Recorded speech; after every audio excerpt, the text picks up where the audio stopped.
আমি শিবিরের কেন্দ্রীয় সভাপতি জনাব জাহিদুল ইসলামের কাছে জানতে চাচ্ছি যে আপনাদের ক্যাডার ভিত্তিক সিস্টেম থাকার কারণে একদম আম পর্যায়ে সকল ছাত্ররা গ্রহণ করতে পারছে না, এই ব্যাপারে আপনাদের মন্তব্য কি? ক্যাডার ভিত্তিকের বিষয়টা এসেছে, তো এই ক্যাডার মানে আবার ছাত্রলীগের ক্যাডার না, এটা হচ্ছে মূলত স্তর বোঝানো হয়। দেখুন, সব কিছুরই একটা লেভেল আপের বিষয় থাকে। আপনি একটা সময় ক্লাস 1-এ পড়েছেন, ক্লাস 2-তে এসেছেন, এরপরে এসএসসি ইন্টারমিডিয়েট শেষ করেছেন, এরপরে হচ্ছে ইউনিভার্সিটিতে এসেছেন। এখন কোনো একজনকে যদি আপনি এসএসসি ইন্টারমিডিয়েট না পড়িয়ে ক্লাস 5 টু ডিরেক্টলি চিটং ইউনিভার্সিটির পলিটিক্যাল সায়েন্সে ভর্তি করিয়ে দেন, কেমিস্ট্রিতে ভর্তি করিয়ে দেন, সে এখানে পড়াশোনা করবে না, তার মাথা মতো আউট হয়ে চলে যাবে, কোনটা হবে? তাহলে সব কিছুতে একটা সিস্টেমেটিক ওয়েতে অগ্রসর হতে হয়। তো ছাত্র শিবির মূলত সেই কাজটাই করে। দেখুন, বাংলাদেশে একটা মিক্সড কালচারের মধ্যে দিয়ে আমরা যাই, এরপরে এখানকার চিন্তা চেতনা সব কিছুর মধ্যে একটা মিক্সড ওয়ে দিয়ে আমরা যেতে হয়। সবাই তো মুসলিম। এখন কোশ্চেন হলো, সবাই যদি মুসলিম হয়ে থাকে, 90% মুসলিম, সবাই কি ইসলামের অনুশাসন 100% ফলো করে?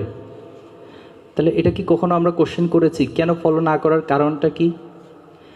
এবং আরও আশ্চর্যের বিষয় হচ্ছে, ইউনিভার্সিটিতে আমরা আসি, আমরা মুসলিম ব্যাকগ্রাউন্ড থেকে আসি, কিন্তু অনেকেই কোরআন পড়তে পারি না। এরকম আছে কি না এখানে আমার জানা নাই, কিন্তু আমি আমার লাইফে অনেককে পাইছি যে যারা হচ্ছে ইউনিভার্সিটি পর্যন্ত চলে এসেছে, কিন্তু তার পরিবার অথবা সে নিজেও কখনো ফিল করেনি যে একজন মুসলিম হিসেবে তার কোরআনটা জানতে হবে, কোরআনটা পড়তে হবে, শিখতে হবে। এই যে একটা মিক্সড ওয়ের মধ্য দিয়ে আমরা এই ভূখণ্ডে আছি বা আমরা ইসলামকে ফলো করি, সে জায়গায় ছাত্র শিবির কি করে? ছাত্র শিবির হচ্ছে যার মধ্যে যে লেভেলটা আছে, সাপোজ যে লেভেলটাতে আছে সে লেভেল থেকে তাকে আরেকটু লেভেল আপ করা। ফর এক্সাম্পল, কেউ নামাজ পড়ে না, এখন আপনি তাকে প্রথম দিন গিয়ে তাহাজ্জুদের ওয়াজ করবেন নাকি নামাজ পড়তে হবে এই গুরুত্বটা বোঝাবেন? নিঃসন্দেহে নামাজ পড়ার গুরুত্ব বোঝাবেন।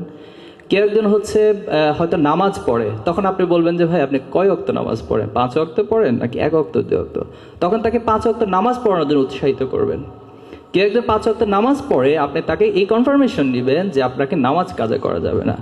দেন যিনি প্রত্যেক দিন কোনো নামাজ কাজা করে না, তাকেই আপনি তাহাজ্জুদের বিষয় অথবা নফল ইবাদতের বিষয়ে মোটিভেশন করাটা গুরুত্বপূর্ণ হয়। কেউ একজন সাপোজ হারাম রিলেশনের সাথে জড়িত আছে, এখন আপনি প্রথম দিন গিয়ে যদি বলেন যে দেখুন আপনাকে হচ্ছে ইউসুফ আলাইহিস সালামের চরিত্রে উন্নীত হইতে হবে, আগে তো তাকে তার বিবেকবোধ জাগ্রত করাতে হবে, তাকে সেখান থেকে ফিরিয়ে নিয়ে আসতে হবে, দেন আস্তে আস্তে ডেভেলপ করে তাকে একটা চারিত্রিক মানের দিকে নিয়ে যেতে হবে। তো ছাত্র শিবির মূলত যে লেভেলটাতে আছে তাকে সেই লেভেল থেকে আরেকটু লেভেল আপ করে।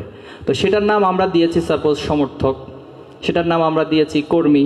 তার মানে আপনি আগে যা জানতেন আপনার জানার লেভেলটা আরও বাড়বে কর্মী হওয়ার মধ্য দিয়ে, একটা সুযোগ করে দেওয়া হচ্ছে। কর্মী থেকে আপনি সাথী হবেন, আপনার জ্ঞানের লেভেল, আপনার হচ্ছে আমল করার লেভেল, এরপর হচ্ছে আপনার ওভারঅল ক্যাপাসিটি, দক্ষতা অথবা আপনার লিডারশিপ কোয়ালিটি আরও বিল্ড আপ হবে। এভাবে করে করে আপনাকে একটা চূড়ান্ত ধাপে উন্নীত করতে হয়। যেমন ধরেন, আমার যিনি সাংবাদিক ভাই প্রশ্ন করেছেন, সম্মানিত সাংবাদিক সমিতির সভাপতি, তিনি যেদিন সাংবাদিক সমিতিতে যুক্ত হয়েছেন অথবা সাংবাদিকতা পেশার সাথে যুক্ত হয়েছেন, আজকের দিনে তিনি যে একটা স্কিল অর্জন করেছেন, ফার্স্ট ডে থেকে সেই স্কিল অর্জন হয়ে গেছে? তাহলে ওনাকে তো একটা সময় অতিক্রান্ত করতে হয়েছে, একটা সিস্টেমের মধ্য দিয়ে যেতে হয়েছে, ওনাকে শিখতে হয়েছে, বুঝতে হয়েছে, দক্ষতাগুলোকে উন্নত করতে হয়েছে। এখন তিনি আজকে সাংবাদিক সমিতির সভাপতি হিসেবে এখানে ভূমিকা রাখতে পারছেন। তো মোট কথা হলো, ছাত্র শিবির একজন ছাত্রকে তার জায়গা থেকে, যেটাকে আমরা ক্রমধারা অবলম্বন করি, যে লেভেলে আছে সে তার লেভেল থেকে আরও উন্নতর থেকে আরও উন্নতর, এভাবে করে সে তাকে পরিশুদ্ধ এবং ডেভেলপের জায়গায় নিয়ে যাওয়ার জন্য মূলত ছাত্র শিবির এই প্রসেস এবং এই টোটাল আয়োজনগুলো করে থাকে। একটা বিষয় হচ্ছে ছাত্র শিবির টার্গেট কি, লক্ষ্যটা কি, কোথায় নিয়ে যেতে চায়?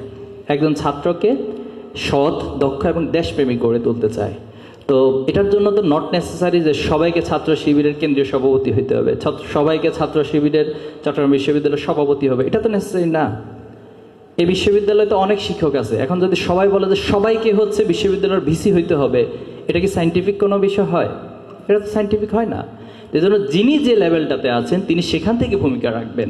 আমরা এই সমৃদ্ধ বাংলাদেশ গড়ার জন্য আমরা চাই যে প্রত্যেকটা ছাত্র তিনি সৎ, দক্ষ, দেশপ্রেমিক হবেন।